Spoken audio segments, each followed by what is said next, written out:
All right, this exercise is called the Kneeling Inchworm. It's a really great exercise for your stomach. It's a really fun exercise because every repetition, you get to challenge yourself a little bit. So I'm gonna go through this exercise one step at a time, really highlight the key points of alignment to make sure you do it perfectly, and then you can put it into practice in your actual workouts. So to start out with, you're gonna come into a kneeling position, and you're gonna bring your hands down on the ground. And your hands, just like always, keep all the points, the pads of your hands on the ground. And as you move your hand, because you're gonna walk your hands out, make sure every time you set your hand down, you're gripping the ground with your fingers and making contact with the ground with those pads of your hands, okay?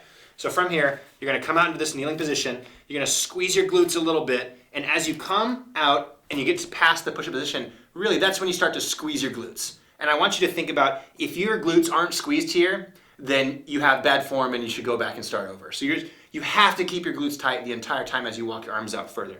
So from here, glutes tight the entire time, and you're gonna walk one hand out, other hand, other hand, other hand. You're gonna come as far as you can with perfect form, keeping those glutes tight, and then you're gonna walk your arms back one at a time, and you're gonna use your shoulder blades to push you back up to that position, okay?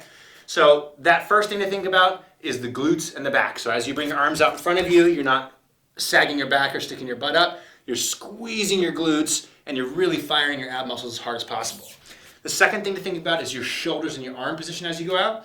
So as you walk out, what I don't want you to do is shrug up and really think about using your traps and your neck. That's a bad position. What we want you to do is turn your elbow pits forward, which is gonna automatically put your shoulder into a good position, and then think about really pressing your hand into the ground. So what I mean is, if you try to stop your hand from touching your knee right here and push down with this hand, you're gonna feel your lat fire, all the muscles of your abs, even your chest fire a little bit. That's what you wanna do. As you walk your hand out, you gotta push that hand in, you're gonna press it into the ground really, really hard, okay? So let's focus on the shoulders on this one. So I'm in the position, I squeeze my glutes as I achieve the push-up position, and I'm turning my elbow pits forward on every rep, thinking about my hands, coming out as far as I can, and then I'm gonna walk myself back one step at a time. As we walk ourselves back up, I'm not bending my arms and walking up like I'm doing push-ups. I'm actually using my shoulder blades. So I'm here, and I'm going shoulder blade back, shoulder blade forward, shoulder blade forward, shoulder blade back. So I'm basically doing this type of motion as I press my body back up to the start position. So that's how you do the inchworm. And one of the kneeling inchworm, what's really fun about this is that every single repetition, you get a chance to see how far you can walk your hands out.